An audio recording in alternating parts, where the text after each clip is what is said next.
মানুহেও কৰে নেকি এইবোৰ? তই সঁচাকৈ কৈছনে? তহঁতৰচোন 3 বছৰ হল বিয়া হোৱা, এদিনো কৰা নাই নেকি? যিহে কষ্ট, ৰাতি শুবলৈকে নাপাওঁ। দেখা নাই জানো 3 মাহে হোৱা নাই বিয়া হোৱা, দেহা শুকাই অৱস্থাই নাইকিয়া হৈছে। কিয় তোক সি ধৰি মাৰে নেকি? সিচোন মদ ভাং একোৱে নাখায় বোলে। আইও, মদ ভাং নাখালে কি হল, ৰাতি যিহে গাড়ী চলাই, শুবলৈকে নোৱাৰো। আৰু কি জান, অলপতে মনে নভৰে। ৰাতি ৰাতি কিহৰ গাড়ী চলাই হ'ল? আৰু ৰাতি ৰাতি গাড়ী চলালেই যেনিবা, তাতে তোৰনো কি হ'ল?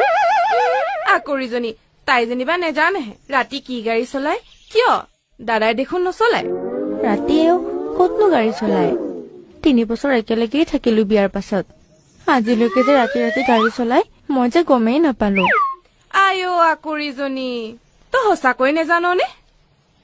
অভিনয় কৰিব নালাগে দে, সকলোৱে জানে।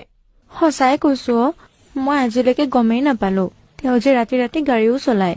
কি কৈছ, তই গম নাপাৱ? কিয়, গাড়ী চলোৱা সময়ত তই সাৰ নাপাৱনে? মই একোৱেই গম নাপাও অ।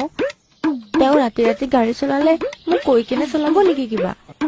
আৰু তেওঁৰ যে মাৰ নিচিনা মনটো লেতেৰা, মই আজিহে গম পাইছো। 3 বছৰ একেলগে থাকিলো, আজিলৈকে মোক তেওঁ নকলে ৰাতি ৰাতি গাড়ী